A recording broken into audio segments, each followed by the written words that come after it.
Yeah, that's what being an entrepreneur and first-time founder really is. It's like figuring out as you go, drinking from the fire hose, just knowing that you don't have it all figured out. Surround yourself with smart people, ask questions, make up your own mind. Don't just do what people tell you, but get enough input from enough smart people that have done it before. And remember, the important lesson is nobody does it alone.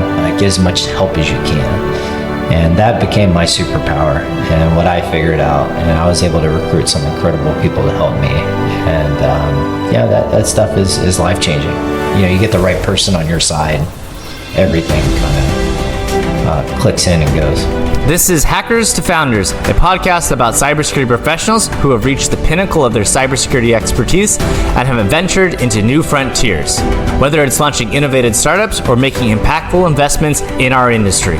My name is Chris REal0day, and I'm a vulnerability researcher best known for traveling and meeting hackers from all around the world. And I'm using what little extrovert skills I have to introduce to you hackers that are changing the world. All right, welcome to the Hackers to Founders podcast. Today we have a special guest, Greg Martin, a leader whose name resonates in the cybersecurity community. Greg is the CEO and co-founder of Go Security, an innovative application security company focusing on using agentic AI to safeguard modern applications. With over 20 years in cybersecurity, Greg has been a driving force behind groundbreaking technology and is well known for his pioneering work at Anomaly, where he has created the first ever threat intelligence platform. His experience spans roles from founder to advisor, investor, and board member, collaborating with the top security firms globally. Beyond Go Security, Greg is actively investing in and advising the next generation of cybersecurity ventures. So let's dive into his story from his hacker origins to his journey as a founder and investing into the new world of cybersecurity. Greg, welcome to the podcast. Thanks, Chris. Appreciate you having me on. And don't forget to like, comment, and subscribe to the channel. It really helps. And if you're on Spotify, please give us 5 stars. Thanks. Yeah. I'm very excited to have you here. I did a little bit of research, learned that you grew up in Texas. Yeah, Waxahachie, small town. I always describe it as a very unmemorable place. I think in the last 5 years, a indie rock band out of Brooklyn, New York called themselves Waxahachie and somehow made my little small country town cool. So shout out to those guys. Very cool. And what was it like growing up there, and what was your initial origin story in cybersecurity, or did it not start till later? When did you really get into security? Very young. I think I was started my interest into cybersecurity and really hacking probably around 8-9 years old, which is kind of crazy. And at the time growing up, I was born in 1981. So grew up in a small town about 45 minutes or so south of Dallas, Texas. And my father had relocated himself to Dallas for a job. He had grown up in New York City his entire life, and ended up meeting my mom. I was born in Dallas, and then he later moved to move into residential real estate. He moved to Waxahachie, Texas, about 45 minutes south of the city. So I grew up there, small town. Mom was from LA, California area, and father was from New York City. So I didn't have the Southern accent growing up because my parents didn't, and didn't really fit in necessarily with some of the folks in the small Texas country town. So I think when I got my computer, it was this portal to the outside world and a way to kind of escape the small town that I lived in and be able to have access to this wild world. And hacking was the subculture that I gravitated to the most. There was a lot of media at the time, like movies, whether it was, I think, War Games and Ferris Bueller's Day Off and later Sneakers and Hackers. But I was already well into the subculture by then. But I think, very early 90s, late 80s, I was already knew that this is what I wanted to do. And, I have some very early memories about, having a pre-Windows, just DOS computer and hooking up a modem and, trying to script it to do different things. And I guess just being inspired by seeing some of those movies and like, okay, this is what you do. You use a computer to do things it's not supposed to do. And that's cool and that's fun because that's how it's portrayed in those movies. And then the journey started. Okay, nice. I was about to ask, like, did you have a modem at the time? But you answered that. So when you were programming, was it in BASIC or something else entirely? There was definitely those early kind of, they call them IBM clone computers. I think the first one I got was called an 8086. It was, came only with DOS and like a little floppy disk or, whatever the smaller discs were called, 3/4. I can't remember now. It's been so long. Essentially, it had that and not much else. We got it as a hand-me-down from someone my dad works with who was like into computers. And he's like, oh, I have this older one that I'll gift you guys. And it was supposed to be my dad's like work machine. I took it over within a couple of weeks and had it kind of booting up saying, this is Greg's computer, and locked my dad out pretty fast. He was not very happy about that, but he's like, okay, maybe I should let this go. But it had BASIC on it. I actually did not start programming until later. When I got into Linux. I got into Linux very, very early on. I saw a book. Well, actually, so I got into IRC when the internet came out. This was like 1993. And I had, one of the very earliest forms of dial-up internet. Before that, I was on BBSs, like downloading hacking information. That was kind of the precursor to getting access to this info about the hacking subculture. You would get on a BBS, you would download a lot of information, you would read up. Books at the time, funny enough, books and magazines like 2600 and like actual physical ones that you could find. There was stuff out there. And actually, I got into Linux for a couple of reasons. First of all, I was hanging out in hacker channels on my little Windows computer, and I kept getting like nuked, as they would call it, but it was essentially kind of a rudimentary denial of service attack that back then, if you were a noob hacker and you were hanging out in there, you were picked on and hazed. And that was just part of how it went. And if you were running Windows, you were running a very vulnerable network stack. And you could get like basically just denial of service off and kicked out off the internet anytime somebody wanted to screw with you. So the answer, which I learned from hanging out in these hacker channels, was that you got to run this new thing called Linux, and it has a stronger IP stack. And if you run Linux, they won't be able to overload your modem and kick you off. And so that started that journey. I remember I was in like a Sam's Club or a Costco, and this is like 1992 probably. And there was a book on the way out. There was like a book section back then, and it was this big giant manual, and it said like, guide to Linux, comes with Slackware 1.0, and it was like 12, little like I'm gonna call them floppy disks. I know that's not what they were. They were the hard ones, but there's 12 of them. Yeah, there was like 12 of them that came with the book in like a little plastic wrapper that was stuck to the back of it. And I was like, I remember begging, and we grew up kind of like, middle of the road, middle class family. So, I remember times were tight around then. So, I remember begging my father, like, hey, I really, really, really need this. He had no idea, like, what is this? What does this mean? But he got me that. And that was how I was able to get my first access to Linux operating system. I installed it right away from those 12 disks. And it was Slackware 1.0. So that kind of gives you I may have got the year wrong, but it kind of gives you a perspective or idea like how early I got into it.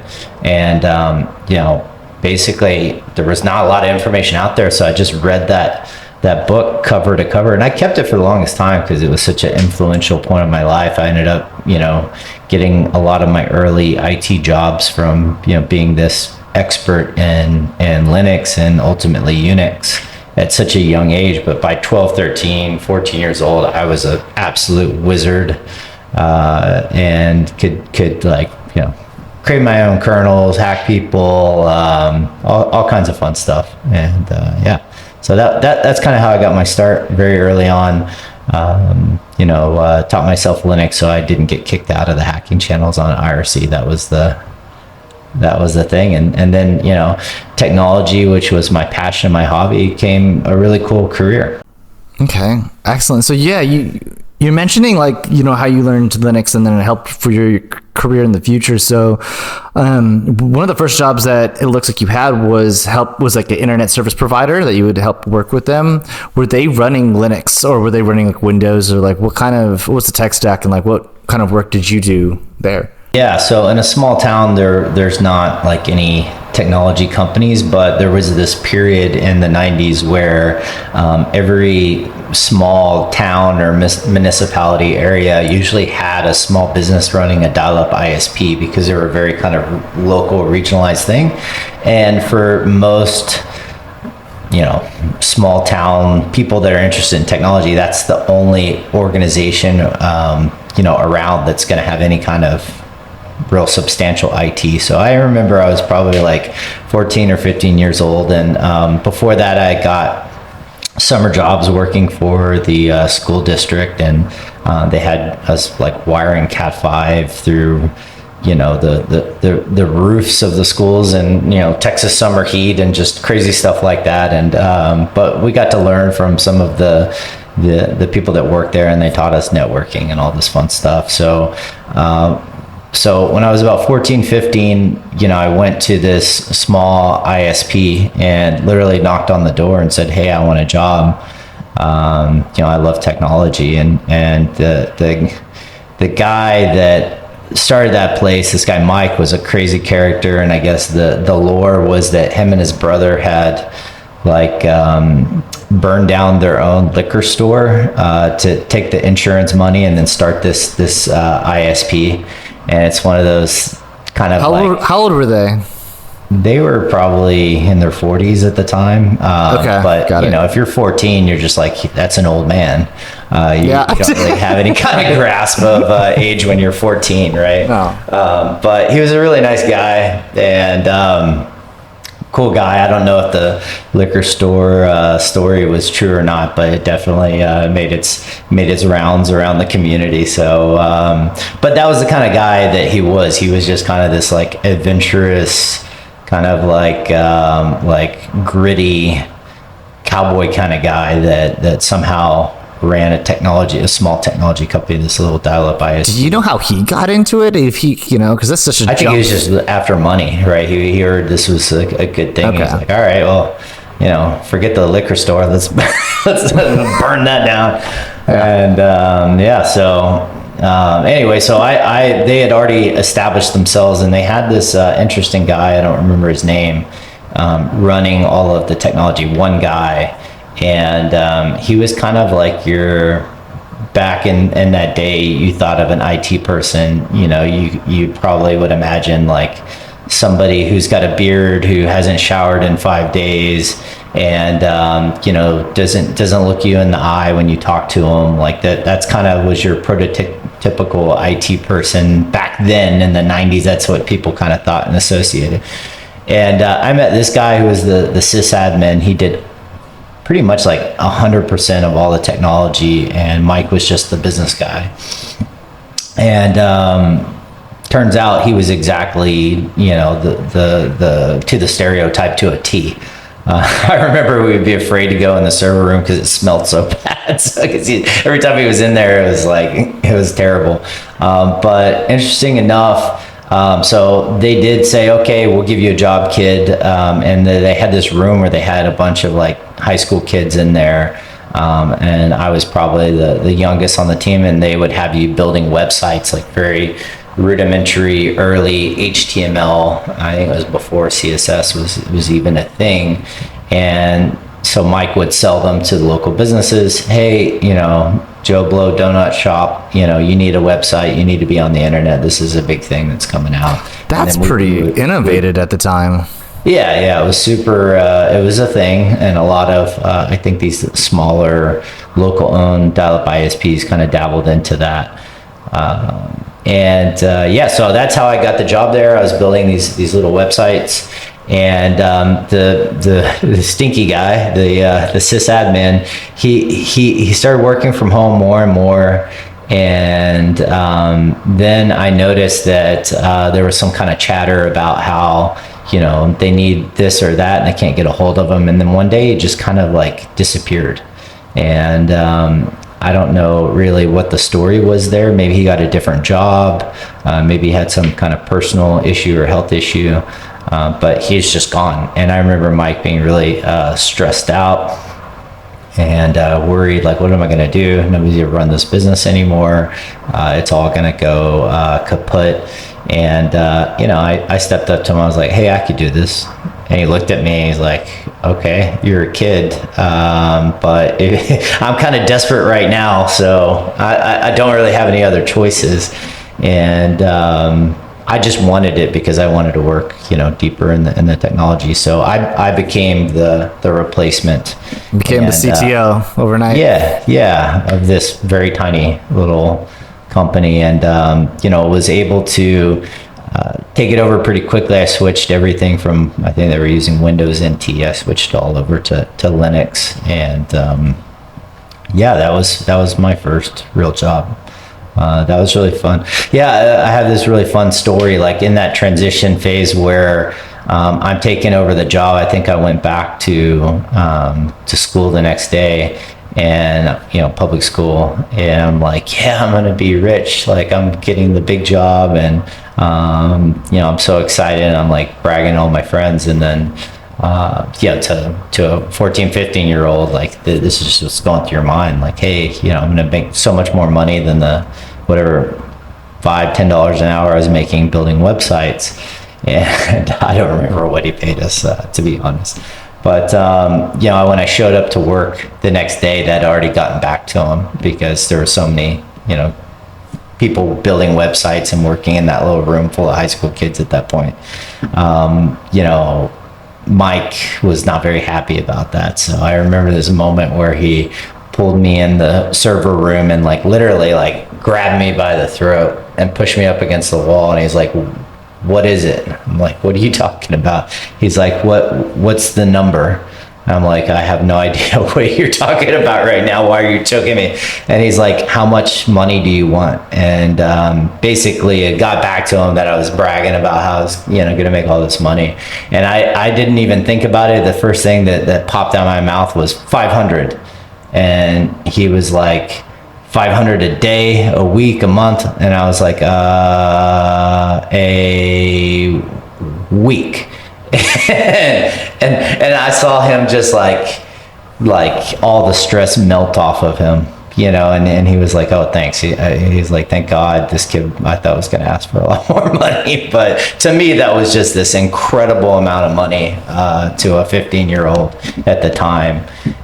So you shot high, and he's like, all right, that's as high as he got. Well, yeah, I just threw something out there that I thought was high for me. Literally up against a wall. Yeah, for him, it was probably like a 50% pay cut from what he was paying the last guy. So he was probably like, oh, thank God. This is a great deal. So anyway, yeah, so that was it. And that was a fun story. I think that business got acquired eventually. But I got other jobs after that, mostly kind of like networking or sysadmin kind of stuff. Worked at a couple of cool companies that were the precursor to cloud, that was fun. And Yeah, I'd love to hear about those ones as well, the cloud ones, because I think there was some incidents where you had to like work with agencies because there was just bad stuff that was going on at the company, or maybe like that was being hosted there. oh yeah, no, I'm happy to talk about that. Yeah, you did do some research. That's cool. You know, I tried. Yeah, so basically there was this interesting thing that happened where there were a couple of companies, and several of them actually started in Texas. I think Texas had the right mix of, a lot of cheap land and real estate, cheap power at the time, to build data centers. So that was a big thing. And there was this Before moment, crypto mining. yeah, before crypto mining, there was this moment in kind of the late 90s, early 2000s where this idea of like, first data centers, they call them co-located, where you bring your server, you set it up there, and you could have your own IT running with it. It was all about getting a very high-speed internet access. Like if you had, that was the whole point of a data center, is that they would go and get like the optical fiber cable, so you could have 100 or 100 megabit or a gigabit connection to the internet, and that's why you would put your IT equipment in a facility like that. I have a question. So like, then I guess it's up to you, whoever's like managing the entire server, all of these servers, to make sure that there's some network security in place, so that way people aren't hopping boxes and stuff like that. Yeah, well, that's essentially what my job became. But there was this really interesting thing where I ended up working for a data center, a couple of them. I think the first one was called Planet.com. And that team ended up creating a company called SoftLayer, which then got really big and got acquired by IBM not that long ago. But Planet was their original company, and so I worked there in like the soccer knock, and it was exactly how you would imagine, like a room with big screens on the wall, and it was 24/7. So I worked the daytime, the overnight, all of the above, and it was a fun job. And then the next job I had, I worked in, it was this company called Layered Technologies. And this is where it shifted from, I'm just going to host my servers and co-locate them, to this idea that was really the precursor to the cloud. And it was called like the dedicated hosting movement. And essentially the idea was that whoever ran the data center would put machines out there with no purpose whatsoever, and then they would like lease that technology online, so anybody could buy it with a credit card, and then you would just get like a SSH, or if it was Windows, like a RDP, and you could log in and do whatever you want. And I think that it was originally born out of the gaming world, like people wanting to create their own servers for, I don't know, Counter-Strike or whatever was popular at the time. And that's how a lot of these, the demand created this business initially. And then a lot of folks were like, well, I could get $100 a month, machine. And a lot of them were just like actual desktop boxes they would stack in servers, because it was the cheapest way to get technology. And the major thing that they wanted was the internet connection, and not necessarily the compute power. So you would have a lot of web hosting companies that would pop up that would buy one of these servers and then resell websites. So they would rent one server for $100 a month, and then they would sell 1,000 websites off that one server, and each website would cost $20 a month. So that was a huge thing. There was a lot of those businesses all over the world, and this dedicated server thing became just huge overnight. And the whole idea that anybody could get access to high performance computing with a high internet connection attracted good legitimate businesses, and also a lot of really bad guys as well that were doing things like spamming and whatever kind of abuse you can imagine with a high powered, high bandwidth, data center connection. So that was really the draw. So I started off just kind of working as a sysadmin and everything, and quickly kind of became the security guru once the company realized that, hey, there's a real problem with abuse here. And it wasn't necessarily that we were getting hacked. It was just that bad people were buying these servers and then doing bad things with them. And we started just getting tons and tons of emails, phone calls, and in some cases visits from law enforcement saying, hey, we got to take this down or do this or do that or investigate this. And it was like in the earliest days where a lot of law enforcement just had no idea what the heck they were doing. They thought it was you guys, didn't they? They thought it was us. In some cases, they would show up. I remember one time, I think it was ICE. I think it was like DHS showed up, guns pulled, warrant in hand, like the jackets on, like you see in the movies, and they shut the data center. And at the time, we were in a data center facility that was run by a company called Savvis, and they have different grades or layers of security, and this was one of the highest. I think there was some like part of the data center was run by the government, so this one was like the highest security. I remember you check into the lobby and it's like 6-inch plate glass, and the guy who worked there in the lobby that was like the access control, he's a salty kind of ex-Air Force guy, and he just was a funny guy. And then to get passed into the facility, you had to go in these tubes. They call them man traps. And even like, this is a long time ago, this was like early 2000s, late 90s, early 2000s. Yeah, it had to be. And you would put your hand, the tube would weigh you, and you would put your hand on the scanner. It would biometrically scan your hand and it would identify you, and then the tube would like shift and the door would open on the other side, and then you would be able to go in.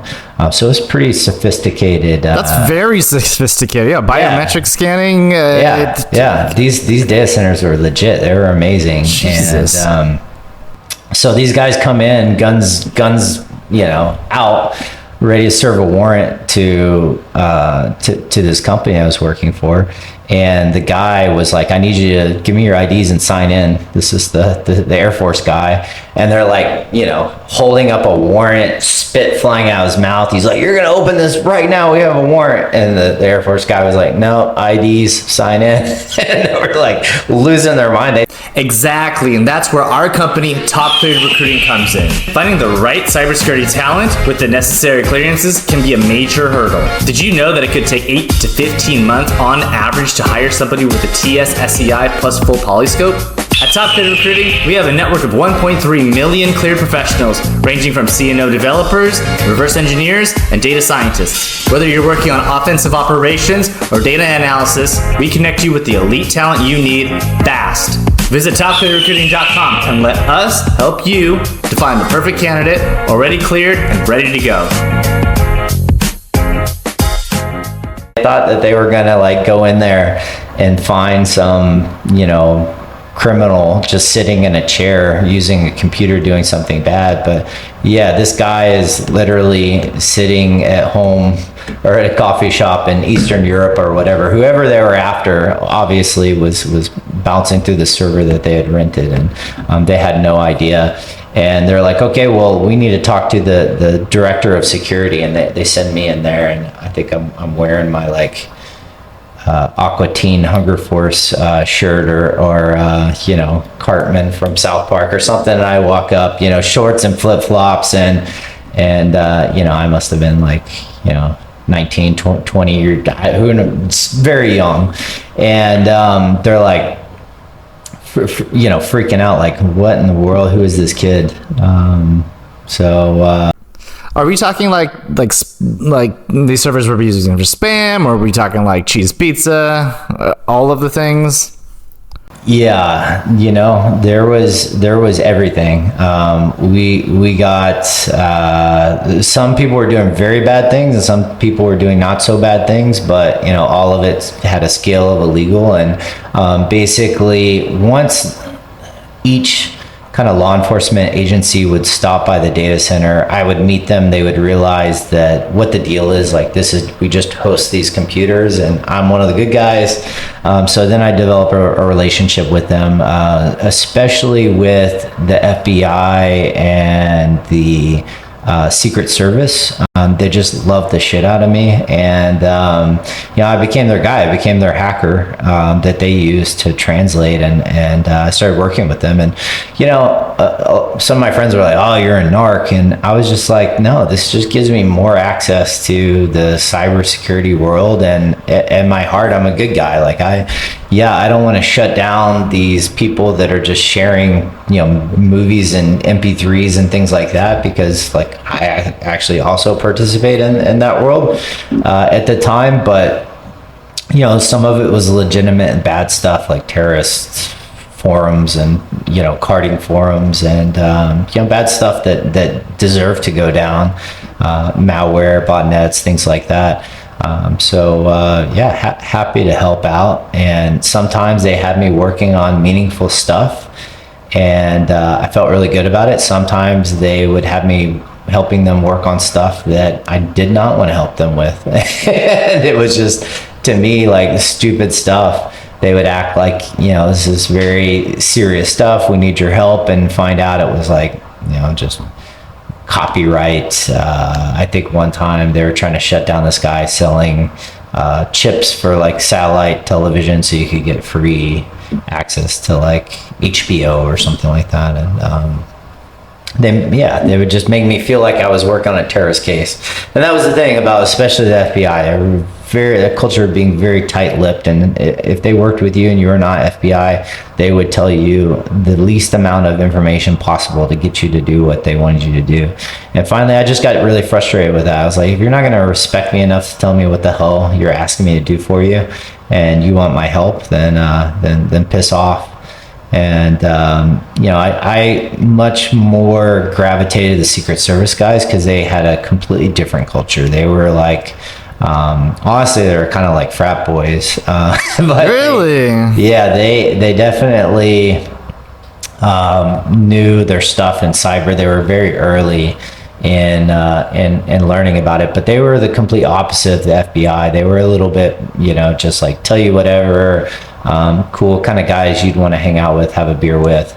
And when they were not on what they called protection work, whether it was protecting a senator or somebody more senior than that in the government, when they were visiting their regional office, and they have what a lot of people don't know, they have regional offices for FBI, Secret Service in just about every major city. The reason they do that is if a dignitary comes in, vice president, what have you, Speaker of the House, they need boots on the ground to protect those individuals when they come into Dallas or Los Angeles or whatever. So they have on-site offices that staff Secret Service and FBI in every major city.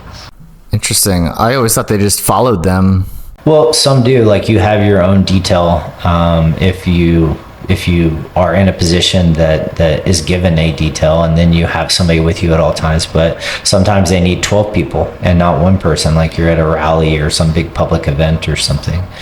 And when they're not doing protection, those people that are stationed in all these local things for Secret Service, then they work on they're famous for financial crimes, looking at fake money and money laundering. That's what they were always well known for. Well, once they realized that was becoming less and less of a thing, in the late 90s, they started like pivoting towards computer crime and cybercrime, and they created this program called Nitro, and that's around the time I got involved in working with them when the Nitro program existed. And that was the idea, was we're going to make the Secret Service like the best law enforcement agency in the United States on finding, tracking, and shutting down cybercrime wherever it lies, in the US, outside the US, and so on. And I think they did a pretty successful job of training and building really high caliber teams to be able to do that. There's government agencies that help protect the government and also help protect US critical infrastructure, and some information sharing to corporations to just protect the interests of the US from a defensive capability. Those are parts of DHS and the intelligence community, and later in life I got to work with all those guys too. Or later in my career, I should say. But for cybercrime in particular, it's just FBI. It's just Secret Service, and then the private sector. And the private sector actually does the lion's share of the work, but the private sector can't get a warrant to kick down a door or confiscate a server, or call Interpol to do the same thing in Amsterdam or Bratislava or some random place out there in the world. But so, private industry like a Microsoft or a Sophos or McAfee would track the bad guys, the botnet, the malware, the cyber criminal. They would then work and share information with law enforcement, and law enforcement, if they had to partner with someone internationally, they would go and try to take down and make arrests if they can, or dismantle particular threat actors. And that's pretty much how it works in that world. Okay.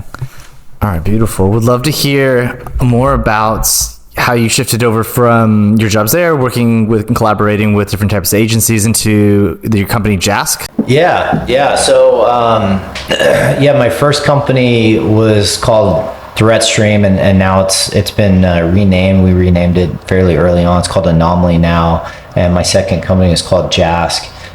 So let's start with the first company then. I want to hear from the origin. Yeah. Essentially, I had worked for these smaller companies like this data center hosting companies, and I knew cybersecurity was my passion and what I was really good at. There was, some sense of, was I really good? Like, I always had a little bit of this imposter syndrome, like I think a lot of people do in this space, especially then, because really the only connection with or measurement of your skill set or value was peers, and then these conferences and presenting research and stuff. So you had these guys that would go present at DEF CON and Black Hat and show these like really sophisticated things, and you would see some of that and some crazy work that some of these amazing individuals would do and present every year, and essentially say, oh wow, well, I don't have those skills, so I'm certainly definitely not a real hacker or whatever. And so a lot of those things, like, you don't really understand, like, maybe how good you actually are. And I went through that for quite a long time, and then I think a couple of things changed for me. So first of all, I got this weird phone call. It was actually a voicemail, and it was this guy from the NSA, and I don't remember his name, but he was like, hey, I'm from the NSA. My job is to reach out and talk to talented hackers and try to recruit them to work for the US government. Came across your name, love to have a chat with you, and that was that. So called the guy back. I thought, wow, this is crazy.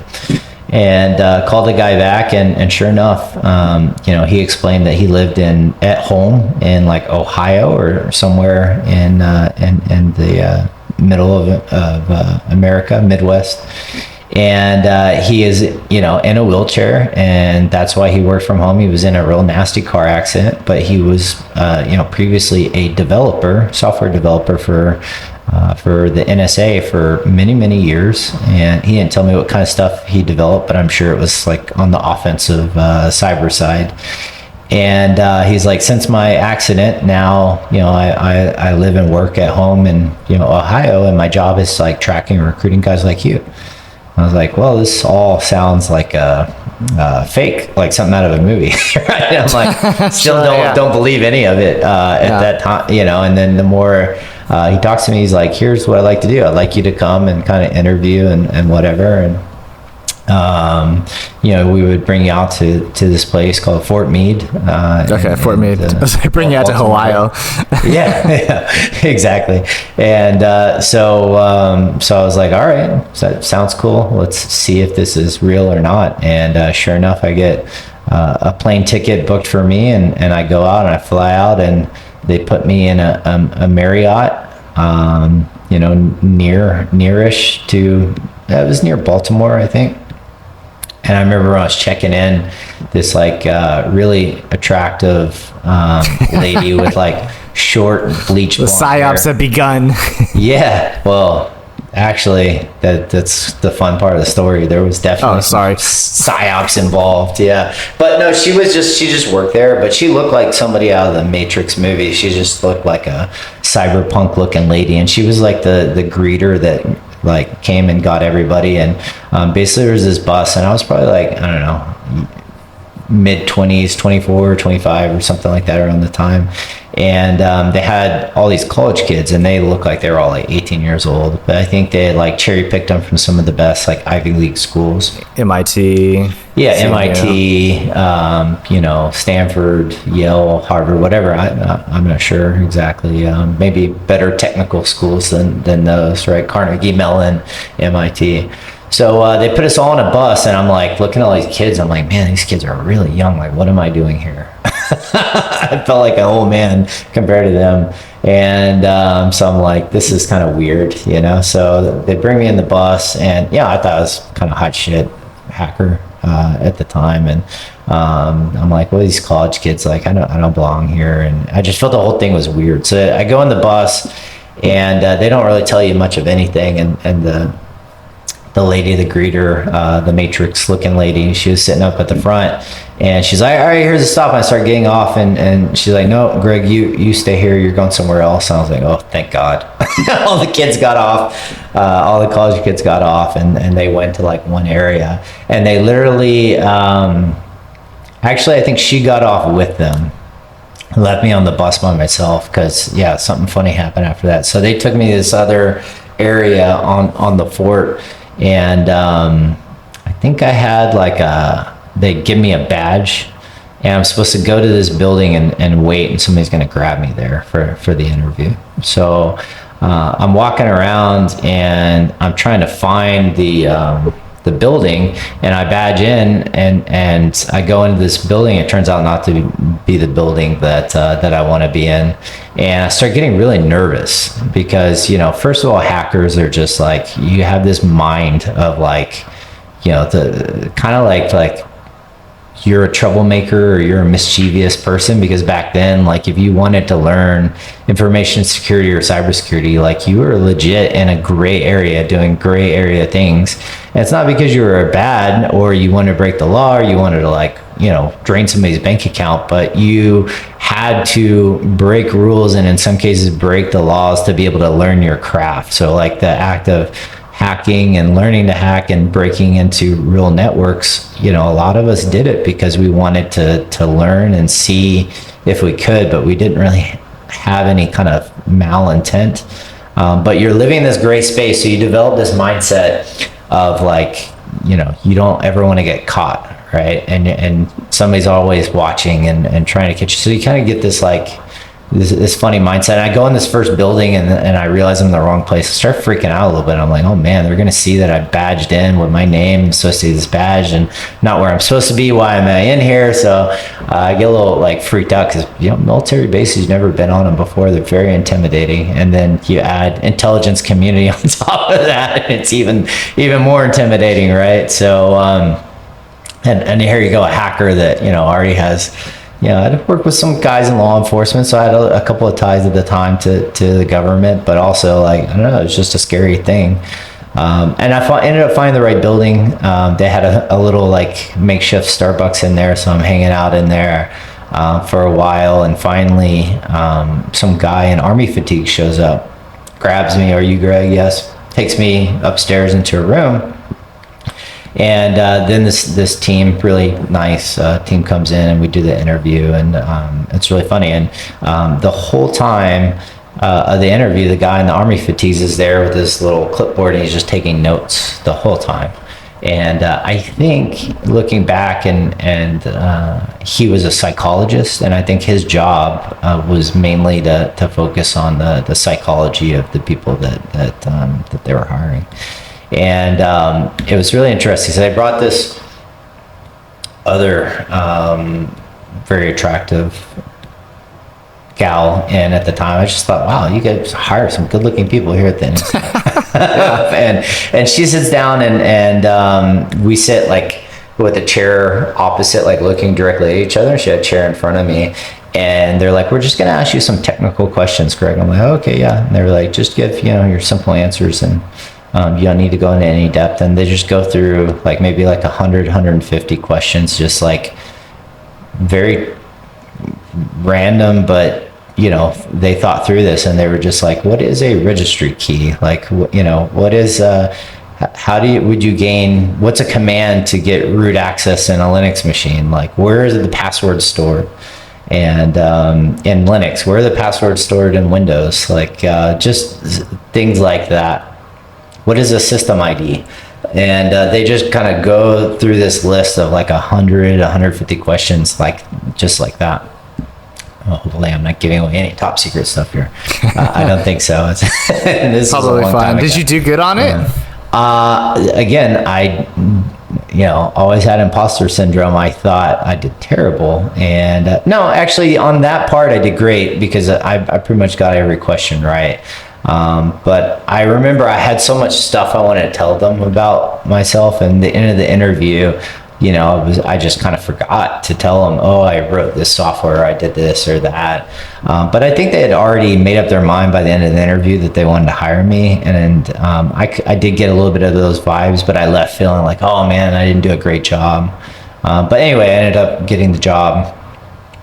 More on that later. But the lady that was running the interview, she was unfortunately not as attractive as the rest of them, but she was super nice.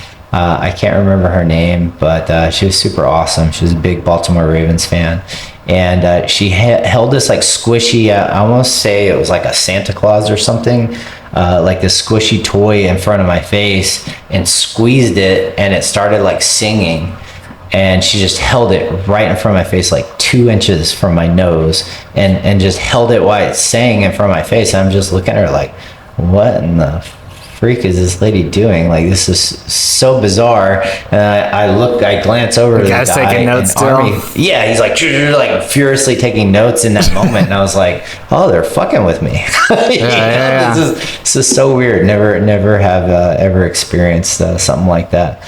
But funny story. So what happens when you get a job for the government like that, which I did, they give you what's called a CJO, or conditional job offer. And they offered like various places to work, or they required you. They said you have to spend 1 year in one of these areas. And one of them was Iraq as an option. You got to pick. One was Hawaii. And are you a contractor, or like, no, do you have to get the clearance side? No, this was this was like a full-time employee, not a contractor. But they tell you this up front. They're like, yeah, you get the job, but you have to pick one of these places where you have to at least spend a year in one of these places. And Iraq was one of the choices. I'm like, who in the world would pick that option? I remember asking them at the end of the interview, and they're like, well, pays better. I was like, well, okay. So anyway, so I get the job. They give me this conditional job offer. The condition is that you pass the background security clearance. And anyway, long story short, I did not pass the background security clearance, so I did not go to work for the NSA. It was because I had smoked pot, and I was honest about it. And the funny thing is, I wasn't even like a everyday pot smoker. I was like, smoked it one time, within a year at a music festival. I think it was Austin City Limits. And ACL. Yeah, and it was one of those things where I went in for my polygraph, and I'd already given this detailed, they call it 10-year background investigation report, where you're supposed to list like anything you've done in the past 10 years. And I was like, well, lived a pretty colorful life. Let me give you just from this date to this date, I've done just about all kinds of fun stuff. And I show up, and they're like, okay, well, thank you for this. We're going to start your polygraph. And is there anything that you forgot to mention on here? And then I was like, oh yeah, well, I did smoke pot this one time on my birthday at ACL. And they're like, oh man, you can't tell us that. I was like, what are you talking about? You just asked, yeah. You just asked. So I was like, I thought the whole point of this thing is to be honest. I thought it was cool. Yeah. I thought it was cool to be honest. I thought you guys were cool. And they're like, well, no, it's not cool because not that cool. They're like, you're being recorded, and we have to, unfortunately, it's the law, we have to stop the process. And, we have to now wait until it's been 12 months or 1 year since the time you used that illegal substance that you just admitted to using, you idiot. And I'm like, oh man, this, can we start over? Yeah, can we start over? And they're like, no, it's been recorded. And I was like, well, this really stinks. How are you going to hire the best hackers in the world with this kind of thing? And then he was like, well, unfortunately, the way that the laws are right now, it doesn't matter if you're a governor or the top senator, top level senator, government employees, all have to abide by these rules. Now, I understand they've changed it since then, and they've become a lot more lenient to be able to hire hackers in the government. But at that time, that was a real thing. And it's funny, I've told that story a few times. And I've met so many people that have the similar story, that went through the same process and wasn't able to get in. And, I remember it was maybe 6 months. So I had to wait another 6 months. And I said, well, when 6 months is up, can I just call back and take the poly and we're good to go? And they're like, no, unfortunately, the rules are you have to start the entire interview process over again from scratch. And I was like, man, this is not good. So that kind of changed my my path in my career, and I ended up going to work for a startup in California called ArcSight. And I remember when I got the NSA gig, I had already gotten offered the ArcSight job, and I kind of was waiting. I really wanted to go, be a spy and a hacker for the NSA. And that's what turns out they were hiring me for, and for doing the offensive hacking. And I ended up taking this job for ArcSight, and it turns out our biggest clients were the intelligence community. And I ended up working, building software, selling software, and helping those guys for the next, call it, 10 years of my life. Okay, so I wanna jump on this more, because I know your time is limited. So let's for that company, they were probably doing requests for proposals at the time and writing that. Were you around that at all, or were you? Yeah, 100%. So I joined as a consultant, and my job was to go out and it was one of the earliest SIM technologies, and it had pretty much a complete dominance on most of the blue chip corporate America, like large financials and Fortune 50 companies. They had almost all of them, and then really big in the defense sector. So pretty much all of U.S. government, defense, intelligence community, both in the U.S. and abroad, were using at one point ArcSight as their centerpiece of cyber defense technology. When I joined the company, I came on first as a contractor and did consulting. I had kind of my own LLC set up. So around the time that the thing didn't work out with the NSA, I was like, okay, I'm going to do this and start working for this ArcSight company. I ended up loving the company so much, I joined full time as an actual employee. But I started off consulting, and what I learned really quickly is that a lot of people in the company they were great at building software. They didn't really know security.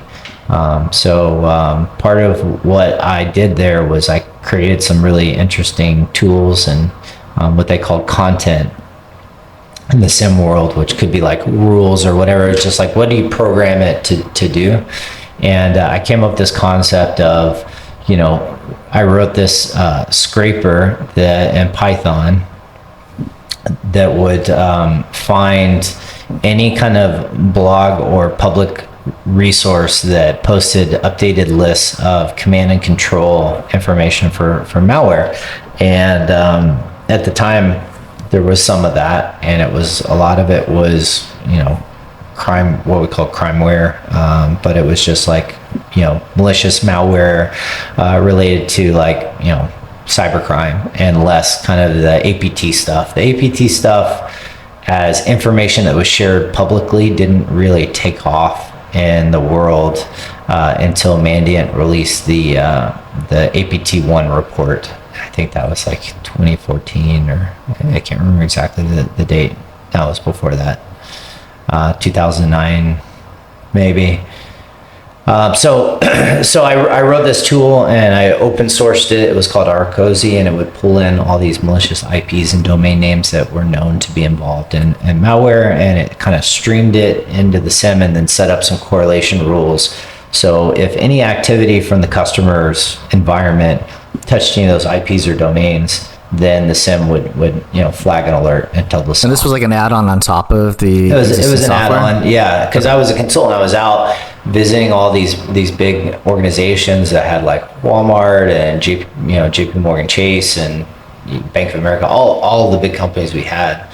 And I was just in there, and they were doing, all they were doing was capturing all the alerts from all their things that they had, like McAfee or Symantec or whatever, and they were just like putting it in one window, and they had teams of SOC analysts going through and clicking through every alert, saying Every single one of them? Jesus. Yeah, is this a false positive? Is that a false positive? Should I do an investigation? I came in and I was like a legit hacker, right? I came in, I'm like, you are going to learn nothing from this process. You're wasting your time. Like, this is so, I was like, here, let's try this. And I set up, I wrote this code and set it up in a couple of clients, and we just started finding malware infections everywhere. The thing really worked, and I was like, okay, I'll share this with the world. So I put it on Google Code, which was like a earlier version of GitHub. Let's say there's no GitHub, right? Yeah. Okay. Or no GitHub.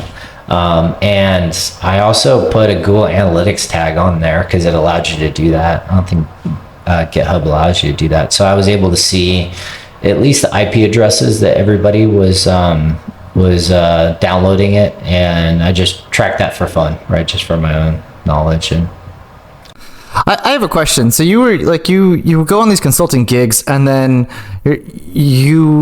I'm assuming they already bought the software, and then you're helping them go through it, and then you were like, hey, let me put my code on here and run it. Was that like okay with the company policies, or like how was that? Yeah, so there's two different types. There's pre-sales and post-sales, and a traditional consultant is usually considered post-sales, but I was put in a role they called like a solutions architect or whatever, and it was basically like a super expert in the company that could kind of hover between pre-sales and post-sales. So sometimes I was brought in post-sales, and a lot of times, more and more often I would be brought in pre-sales to kind of help out the SE. The SEs are typically technical, but sometimes like more salesy. It just depended on the SE. And then my job was to be like the super technical resource to come in and help them win that customer over. Absolutely, they respected you to do whatever you had to do to win the deal and make the customer happy. And I was just kind of always a better ask for forgiveness and permission kind of individual. So if the company had rules what to do or not, I didn't care. That was just how I rolled back then, and probably still do today, to be honest with you. And so I would just write software, do whatever, push it, and I just knew I'd get results and the customer would like it, and I couldn't wait to show them. And when you come to them with an idea and you put passion behind it and you show it to them and you show them results, then you get the customer excited, and they're like, wow, this company has amazing people. They're passionate about what they do. And I think that's one of the reasons that company was so great. They hired a lot of individuals with a lot of passion. Mm-hmm. And then shifting over from that company, when did you It's funny you asked that question, because I remember I was on this one contract in a post-sales. We were supposed to build a SOC for a large bank. It was a Dutch bank, and they gave you this laptop, and I was super into my MacBook at the time, and it was when MacBooks just became cool, and they just had released OS X for the first time, and it had like a BSD Unix base, and everybody was like, okay, I'm gonna stop using my Linux ThinkPads now, and I'm gonna use this better piece of hardware. So I was all about it. What's that? I love the ThinkPads. My T410, the X220s, they're still, yeah. Yeah, I had my Gen 2 ThinkPad up until the Mac came out with solid, operating system with the Unix command line that was kind of over for were the ThinkPads for me, at least. But I remember they give you this corporate desktop that was like locked down, like super tight with like boot level encryption and everything. You had to use it. It was this big clunky crappy thing. And I was in there as a consultant, so you have to do with the customer, because you're basically living as one of them and badge carrying kind of part-time employee for this bank. First thing I did was I just plugged a network cable in, and I just like did I think I put in like a Linux boot CD or USB or something. I don't remember at the time. I DD'd the hard drive over SSH because the reason, I wanted to be able to run it on my Mac. So I basically had the clone the laptop to a virtual machine, essentially, at the end of the day. And people were like, how are you, the software, you could only get into the network of the company and interact with whatever tools you needed to do your day-to-day job if you're running through that secured boot image. And so there's no way I was able to log into anything from my Mac. So I had just DD'd the whole thing to a virtual machine over SSH and ran it, and I was able to work from my Mac. And everybody there, I remember, was like freaking out about it. And they're like, well, we don't know how he did it, so we're just gonna leave him alone. And it was so fun. I taught we built a SOC there. We hired like 12 SOC analysts, and I remember, it's like, if you really want to get in security, you really want to learn this stuff, you need to learn how to do some hacking. And I set them up with some tools, and I took them around town. I think we were building this SOC in Minneapolis, Minnesota, so I was there for a couple of months. I was running around with all these young kids right out of college who had their first kind of SOC analyst role. We had cherry pick the ones that we thought were going to be good, and I would take them to Starbucks, and we would just man in the middle everybody over the Wi-Fi, and I would teach them how to like replace the images in their browser to screw with them, and just fun stuff like that, so they could see it in reality and understand, okay, like this is kind of how it goes. Like, you can actually hack people and companies, and I can now do it, and I see how it's done. And now my job has purpose. I'm not just sitting clicking alerts, not knowing what's going on. Like, I have more of a connection to it. And so I've always loved, the aspect of training and helping people. And that's been a fun part. And now that, I'm older and I've had a couple of successful companies, and, you get a lot of really talented kids come up working, or adults come up working with you or under you, alongside you, and it's awesome to be able to impart some wisdom until you get to the point where I am now, where I have very little wisdom to impart anymore. I'm like so detached from cybersecurity and hacking, and still consider myself an expert and probably know a lot more than most, but definitely not spending all of my time kind of on the cutting edge learning and hacking anymore. I think there comes a certain time where your job is to support, invest, and foster the young people in the industry to come up and take the torch. And I'm certainly there in my career at 43 years old, and I spend as much time as I can. The interesting shift that I've seen is that it's less about helping people learn, cybersecurity, and they're more interested in learning about kind of the journey of becoming an entrepreneur. And maybe this is a good segue. Yeah, it's literally the podcast,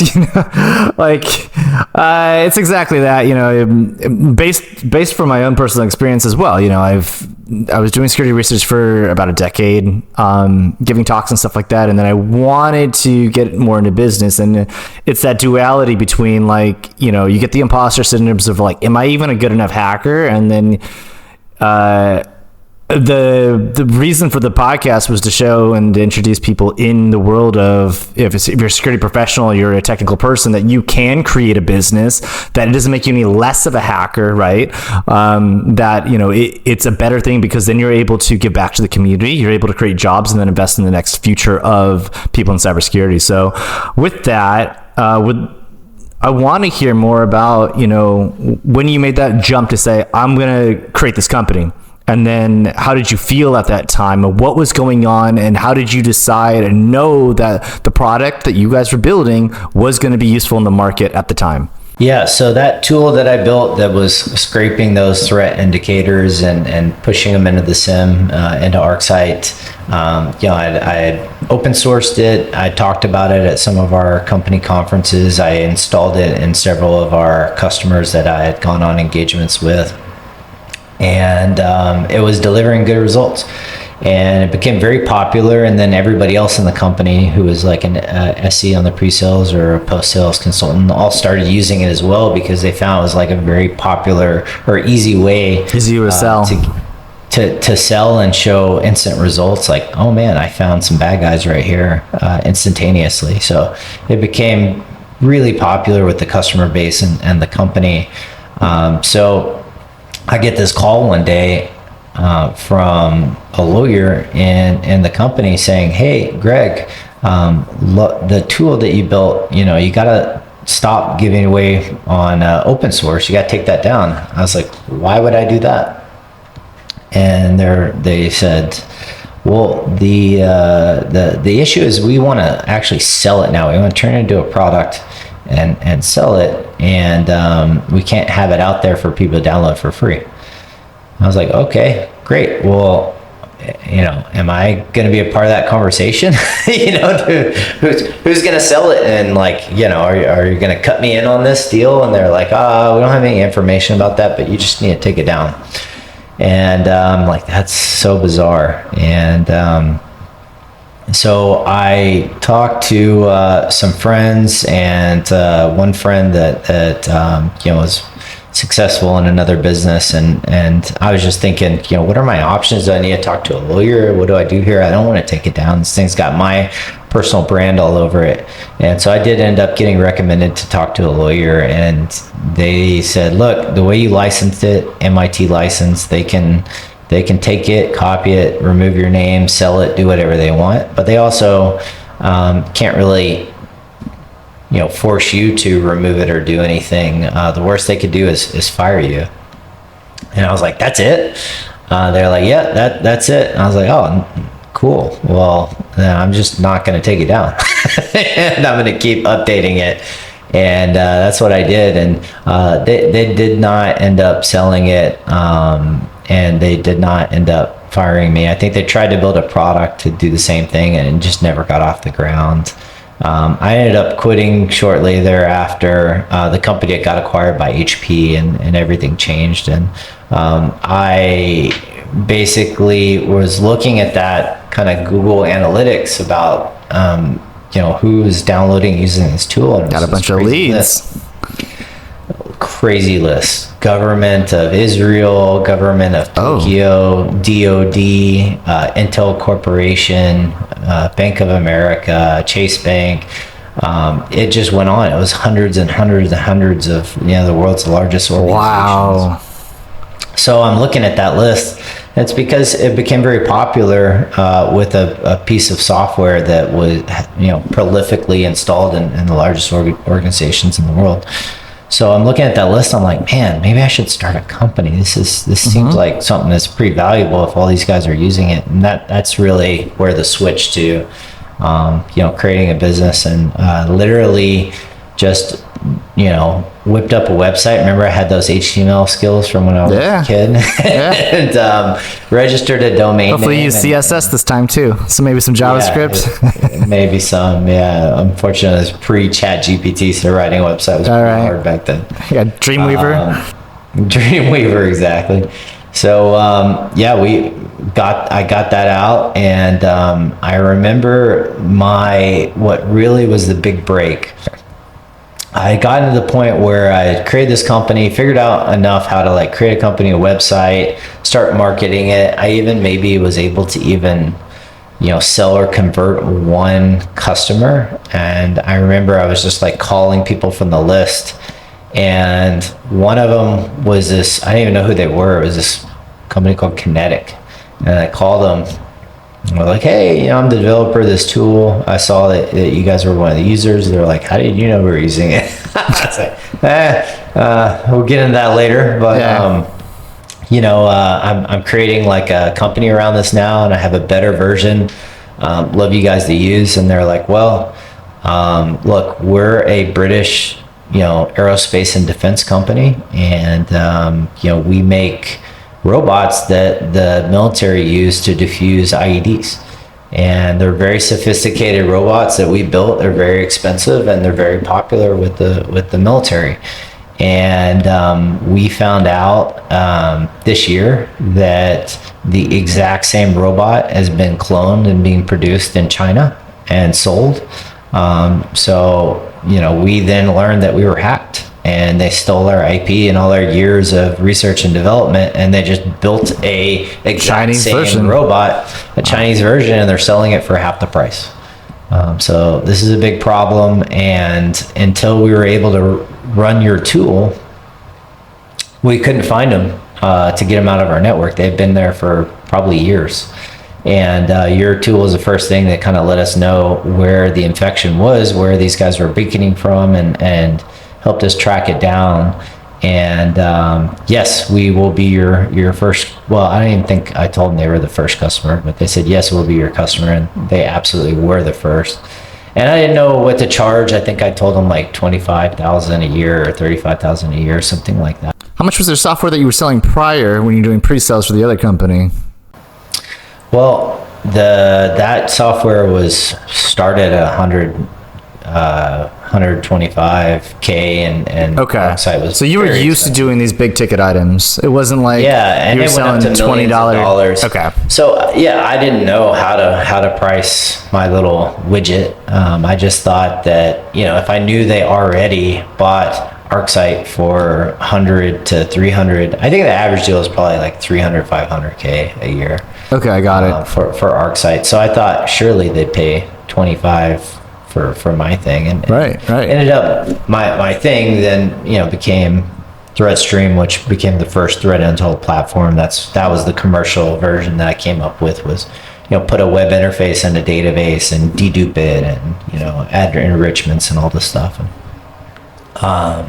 anyway, long story short, they agreed. They sent me a check. My business address was my apartment in Manhattan, where I was living at the time, and literally a check went to my apartment, and it was a physical paper check. And I remember, putting it on the wall. I was like, called the bank. I'm like, hey, can we cash this thing without me giving this check? It's like a big deal. I want to keep this check. And they're like, yeah, we can do that. So I framed it, and then I still was just one guy. I had hired I think he was a Ukrainian developer that I'd hired on Odesk or whatever it was called at that time. I think it had a different name, because I kind of was over my skis with my Python skill set, and I needed to make the thing way more advanced for this commercial version. So I had one developer I'd hired as a contractor through Odesk, and myself, and that was it. That was my team at the time. When I closed that first customer, and I was looking to close others, and I had signed up a couple of cool POCs. I think NATO was one of them. That was a big one early on. So I then thought, hey, I need to get more people involved and maybe get some help on this thing. So I sent a message to my former, the CEO of the company that I worked with, ArcSight. His name is Tom Riley. He had, recently left after HP acquired, and he went on to go do other things. He ended up becoming the CEO of Cloudera, which was a big deal. But I didn't really know Tom. Company was like 750 people. I thought I was kind of a hot shit on the consulting team, but to him, I was just like an employee.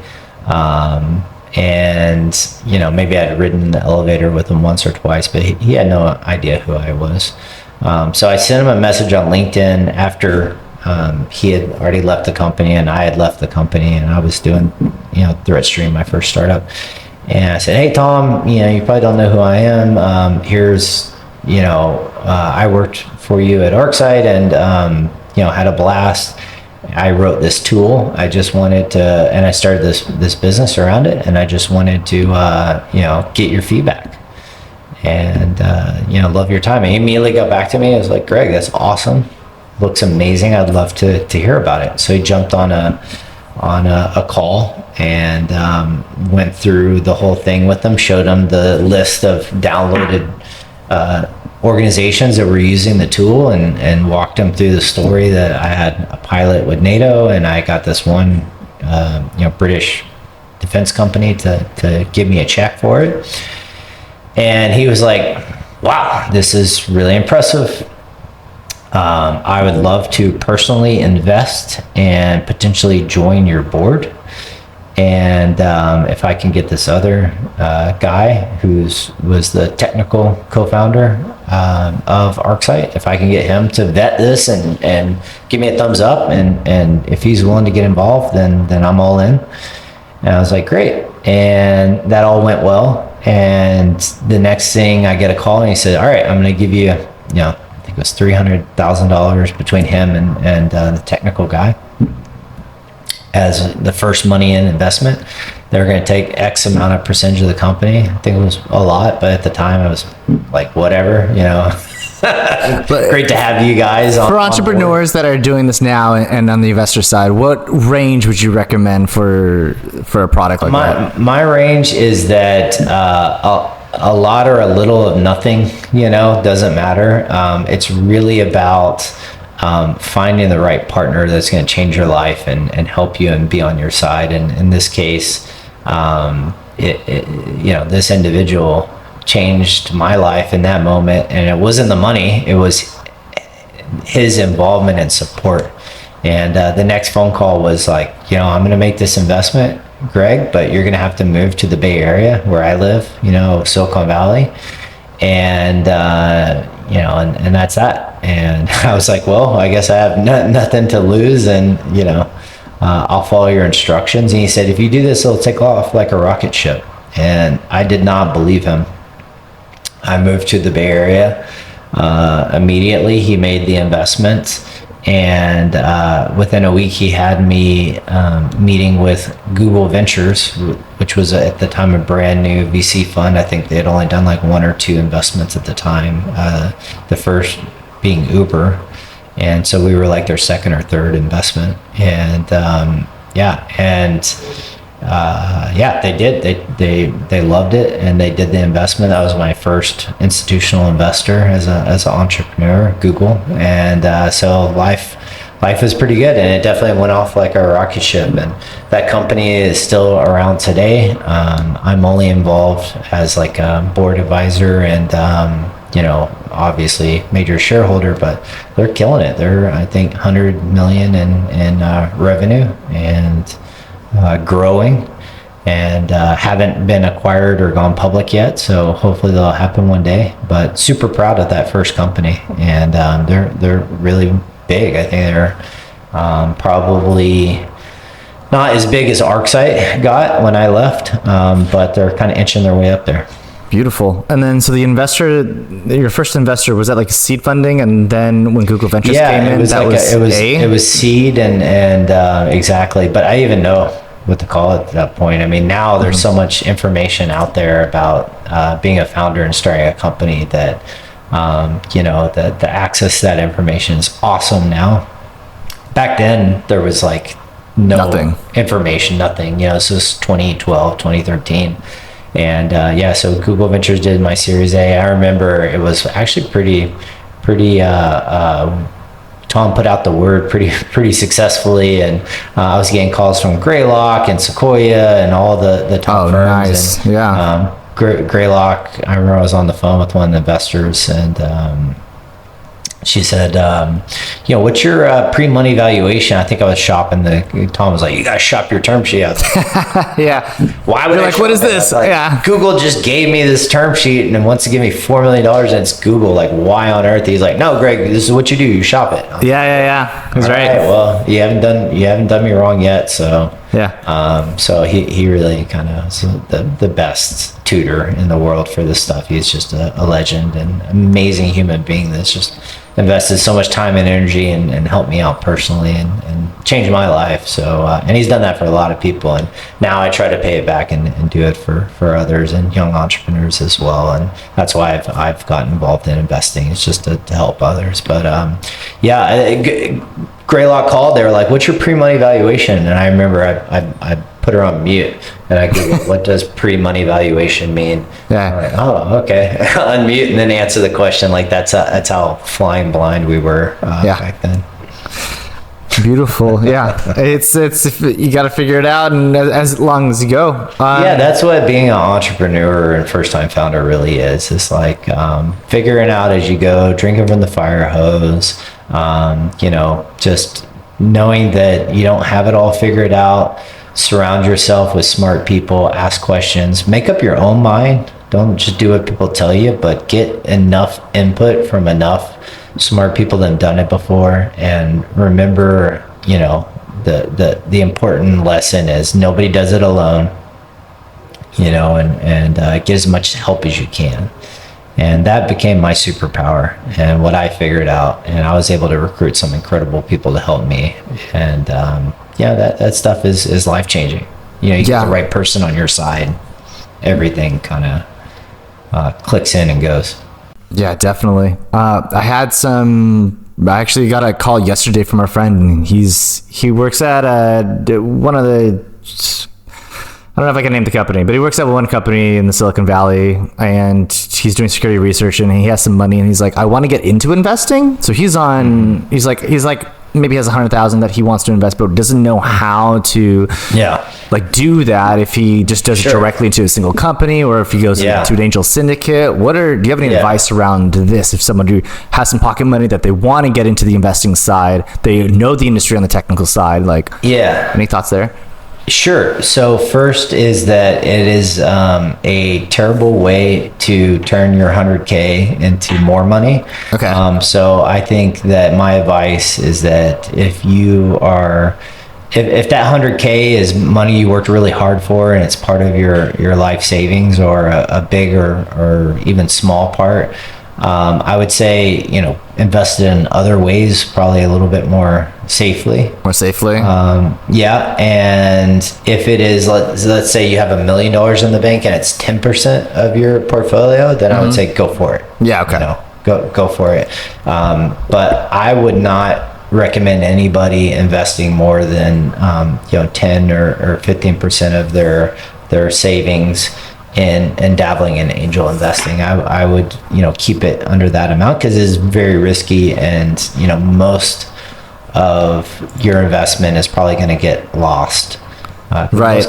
Most companies fail, and even they get acquired, and this has happened to me a couple times. Often the company will get acquired, but the original investors don't see any money back, not even their original investments. And a lot of people think that the investors always make their money back. That's just not the case, not true. And I can speak from personal experience. The reason I made investments is because I've enjoyed it. I've not done it to make money. I've done it to help people. When I find a entrepreneur, and I focus personally mostly on first-time founders, because I feel like I can help them out the most. Product or service, or either or? Mostly product, but it doesn't really matter to me. I usually pick it based on the entrepreneur. If I like them and I feel like somebody I want to spend time with, and somebody who's coachable, or open and smart, and maybe they will need my help for a certain period of time, and sometimes they need a lot of it. And sometimes they get to a point where, you can tell they've just kind of figured it out, and you stop getting phone calls, and that's a good thing, right? I've got a long list of folks like that, and I never hear from them anymore. I know that's because they're kicking ass and doing well, and they've got into their groove as a CEO or whatever their role is, and they're just kicking ass. So I consider that a net win. And then there's others that really need the help, and they're afraid to ask for it, and maybe they don't want to feel like like they feel vulnerable by asking or signaling that they don't know what they're doing, or they're having a hard time, or they're running out of money. I get this kind of stuff all the time, and I almost got to the point where I can intuitively kind of know, all right, things are not going great, and I try to diffuse it by immediately being like, all right, well, how's it going? Tell me what's going on. Like what's happening here? How much runway we have left, and how can I help you? Either raise money or get things right. And a lot of conversations like that are really tough. Like, you just have to say, hey, look, you're in a tougher spot than I think you realize, and you may need to lay off like half or more of your team to stay alive. And that's just one of the tough things about a startup or running a business, is sometimes people just have to do really difficult things. And the entrepreneurial mindset is a funny one. It's like almost that you hear fake it till you make it. A lot of entrepreneurs like run at such a level of optimism because you're literally trying to manifest and will something to happen from nothing. Well, hard work, but really you start at nothing, and you hard work, build a team, have a vision, crank, and then you create something. There's no straight line to success. So most entrepreneurs go through this like up and down roller coaster. And, sometimes you just have to go through some really hard stuff. Sometimes you're on a down and you got to deal with it. But the mentality is always stay positive. And I think sometimes that can be a blocking function, that when you're going through a down cycle, that the entrepreneur is like, well, if I just have another couple of months, everything's going to be better. And if I fire these people, it would be really hard on them, but also we'll need them later whenever the company's back on upcycle. And it's like, well, I'm sorry, buddy, but as much as you think you'll need them later on, you don't need them now. And actually that your burn rate is too high for how much cash you have in the bank, and the performance of the company, and the prudent thing is the difficult thing, and you're just gonna have to make some hard choices here. And right now, especially in this market, I'm just seeing so much of that. I think, Chris, a lot of companies started that probably shouldn't have started. That's the thing too. I think entrepreneurialism is a very rewarding, very difficult, very rewarding journey. I think if you have a skill set and you can build a tool, or you've already built a tool, or you have some expertise that you think fulfills a niche in the market, and absolutely give it a run. But if you're just like, hey, I met this investor, I want to raise money and try this idea, and there's not like a real like super strong bond with what you're gonna do to the market. It's just you want to be an entrepreneur and you think that's cool and that's the next step of your career. You just want to think up an idea and start a company. I feel like that's not the right reason to Definitely not. Be a founder. I took Y Combinator startup school, and they're saying the biggest problem for some of the people that are starting the course is they'll have a new piece of technology, blockchain, AI, and then they're like, "Oh, nice! People will want this because it's new tool, it's exciting," and then they try to find a market fit for it instead of looking at the market and seeing what is needed, and then looking at the tool sets of what's now currently available. They'll go the developers. So right now, I see massive of these like AI agencies, people saying like, oh, you can make this much this quickly, and they think that they can actually do it, but not even the person talking about it has done it, and in fact they're just speaking about it so they get more views to make a course that they're selling or something like that, and it's not even about the product. 100%. There's so much stuff, and especially in the world of AI, I feel like there's the level of noise is just going to be overwhelming, because not only do we have a lot of content being generated in general, we're going to be having content being generated by software and AI, kind of merged in with content generated by humans at the highest scale it's probably ever been generated. It's kind of crazy to think about the future we're heading into, and how just being able to filter the noise is going to be like a huge challenge, in my opinion. I'm certainly very concerned about that. I'm excited I'm excited to see what'll happen. Maybe there'll be an AI that's talking to other AIs about starting AI business or something, and I'll be replaced. I mean, if you already were overwhelmed by the amount of YouTube videos out there to spend time on, just wait. Like, it's just going to go up an order of magnitude. And I think, information is information. If the AI is providing as good or better information to consume, then does it matter if it's created by a human or machine? I think there's a fair point there. And personally, I want to listen to the actual Joe Rogan podcast and not an AI generated version. I like the human banter and mistakes that are made and things like that. Make it fun.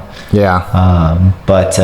You're bold, man. I can't do 4 hours of a podcast and listen to it. I think he interviewed Moxie and he went on some tangent and Moxie was like, I don't really think about that. I think it was aliens or something. And I was like, man, they talk about encryption. Moxie Marlinspike. He actually had him on there, but because he doesn't really get interviews. He's not very much in the public light, but somehow Rogan got him on, and then they started talking about, Rogan was talking about the deep state, and Moxie was kind of like, I don't really think about the stuff. About that. Yeah. Well, he's definitely an interesting character. I don't remember if I met him in person or we just talked, digitally back in the day, but he's a character personality wise. I think he was living on a sailboat for a long time. I haven't heard his Rogan interview. I'd love to go back and listen to it. But just like kind of like a prototypical idea of like a real hacker and definitely like anti everything kind of guy, and very anti-establishment. You design open whisper, make signal, share it with everybody. And disappear. But I was just gonna say that it's probably a good thing he stays out of the public light, especially now. I think tools like Signal, and we saw the guy get arrested from the CEO or founder of Telegram, in Paris. Like, that was one concern I had about Moxie, was hopefully he doesn't get picked up or anybody from the government goes after him. But I think you keep a low profile. You put something out there and then you kind of disappear and keep a low profile. You have less of a target painted on your back versus like an Elon who paints a target on his back all day long. Right. Yeah. It is purposely, for whatever reason. But I mean, Telegram, you have those groups where you can have like hundreds of people in it. No one's using Signal for that. And I think that's maybe one of the things people have been utilizing it for, malicious activities and stuff like that. So like communities, but really quick touch on, you mentioned AI and the hype train, and I think that I would be a bad founder CEO if I didn't plug Ghost really quickly. But please do. I need to make a whole other episode because we didn't talk nearly anything about Ghost. I need to know more of the business and the investing side of stuff. So, but please, let's talk about Ghost. How did you start it, and how did you know there was a need for it, and what are you guys doing now? On Ghost, I was like, should I go back and finish the question on investing? Like, look, invest, meet founders, try to help them get involved. If you're in the industry, you have some value to add, definitely get an angel investing. Just know that you're more likely to lose your money than make money. But it is a lot of fun helping out startups and being on their journey. Investing is a great way to play along and be a part of that. It's definitely way more gratifying than just being an advisor. So definitely recommend it if you have the money to burn, but again, don't use 10 or 15%, and just reach out and ping them and say, the thing is, money is everywhere. They're not going to take your money unless you have something of value to bring to the company and actually help them. So if you have a network or you have a specific skill set that is going to be valuable to that company, their product, their services, whatever, then probably they'll bring you on as an angel investor, or your name is built up as somebody big in the industry. That may be a reason why they want to take your angel investment as well, as to just have your brand, your personal brand associated with the company.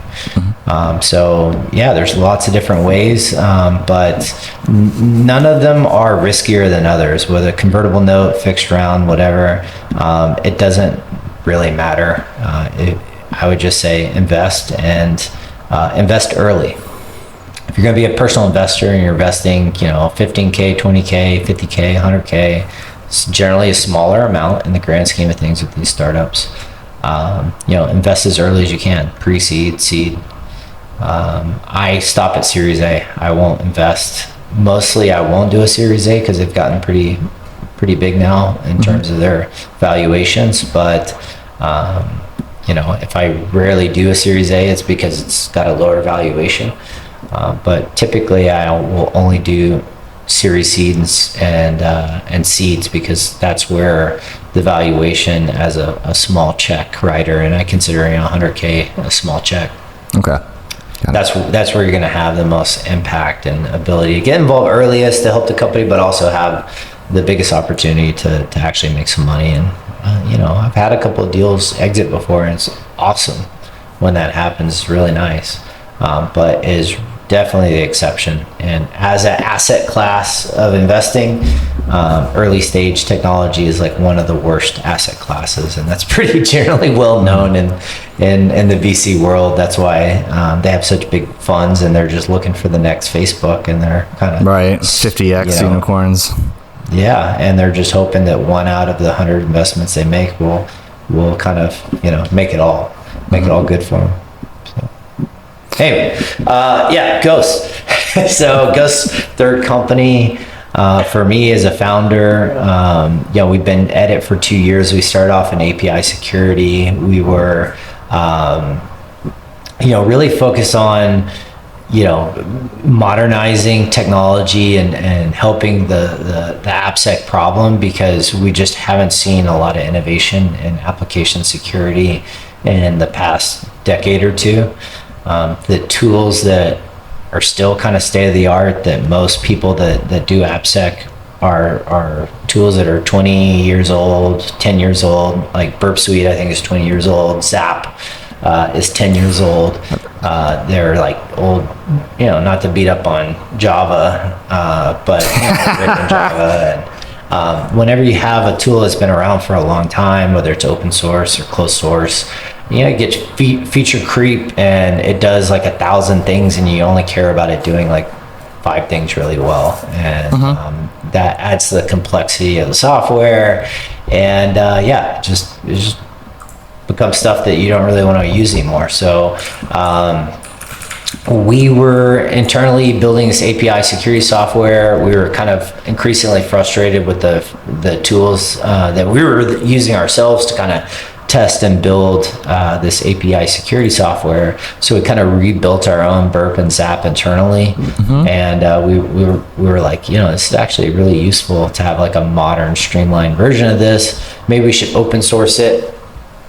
So we did, and then later we found out in a company hackathon that we could actually run the same tools with an AI agent, and we were able to get it to like fully pen test a web app, fully kind of vet the results of that pen test for false positives, and then like generate a really good report like a professional pen tester that you hire would write after doing their security assessment.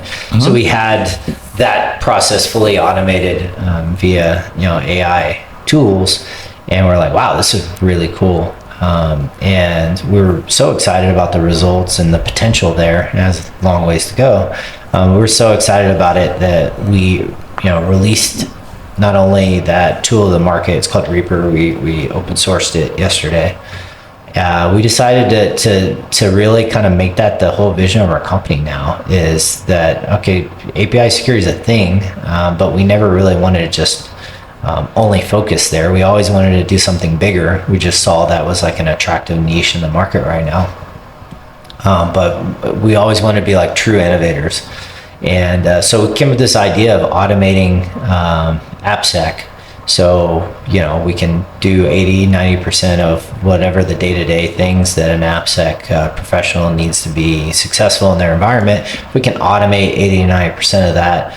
We can give them so much time back that they can use their expertise on the things that matter the most. That's that 10% of, where you really want to focus your human brain, right? That's going to be the best supercomputer that you're going to have for next, call it 15, 20 years, as far as I can tell, maybe longer. So, so I don't think AI is going to take anybody's jobs, but I think it's definitely going to make our jobs a lot more awesome. And, Ghost is a company that's on that journey for AppSec. We're trying to make your job awesome. Okay, beautiful. So this tool is for other types of AppSec consultants and engineers that are looking for vulnerabilities. Yeah. This tool is if you are in a job where you've used a tool like Burp or Zap that either automatically does vulnerability scans of your apps or is more of a kind of dynamic human-driven testing tool that does kind of like request interception and tampering or fuzzing like Burp Suite. We've kind of combined the functionality of both tools into one, made it very simple, modern. It's built in Golang. It's cross-platform, runs on Mac, Windows, Linux, everything, Docker. And it's just a very modern web-based UI, and it's very simple and easy to use and highly effective. And we have integrated AI from the get-go, and we've kind of built it for use by both humans and AI. And that's kind of this idea we had is like software in the future is not just going to be built for humans. It's actually going to be built so LLMs can have as much context fed to them as simply as possible. So everything you do with the UI, you also need to be spitting out as a JSON chunk with like enough information that you could write really strong prompts with it. And so we did that from the ground up. We have some very kind of like nascent AI capabilities in version 1, like the report generation, some basic attack functions that we created tools for the LLM, right? So once you create a tool, you can have an LLM do something like, hey, go check the weather. Well, I have a tool, I can go grab the actual weather from an API. I don't have to pull it from my training set. You ask weather, I know I have a tool for that. Well, you can do the same thing with pen testing. You can say, hey, does my app have any cross-site scripting vulnerabilities or cross-site request forgery?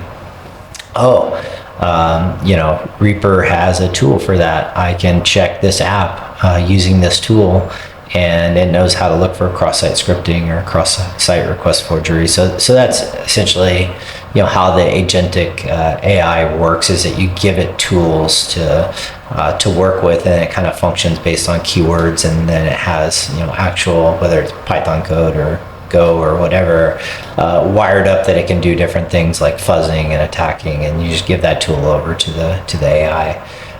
It's impressive as hell right now, but the rate of how fast it's getting better and smarter and more accurate in its ability to reason and use these tools and give kind of really repeatable, reasonable results that are useful to a user. I think it's just getting better on a weekly, monthly basis, and then every year I think it's like an order of magnitude better. So if you build it now, if we did nothing in a year or two, the AI would improve, the models themselves would improve so much that the tool we built now to be used by AI will probably be an order of magnitude just by doing nothing, just by letting the models get better on their own. And I think that's really exciting. That's interesting. The AI space. Right. So you're saying develop a tool that as the LLMs get more intelligent, more smarter, then they'll be able to leverage and utilize the tool in ways that originally were not even thought of and creative. Yeah. You build the plumbing, and you give it the models and train the models at their level of intelligence and capability and reasoning now maybe is like a level 1 pen tester, but you wire all that up as a product, and you give the LM all that access. That same product that you built in 1 year from now will be like a level 10 AppSec wizard, and one day it'll be even more advanced than that, and you don't even need to make any code changes on your side. It's just naturally just gonna get better and better and better, and that's just one of these incredible, compelling things about how the AI works. And the interface for communicating with it doesn't really change, right? It's the same APIs. The model just gets better and better and better over time.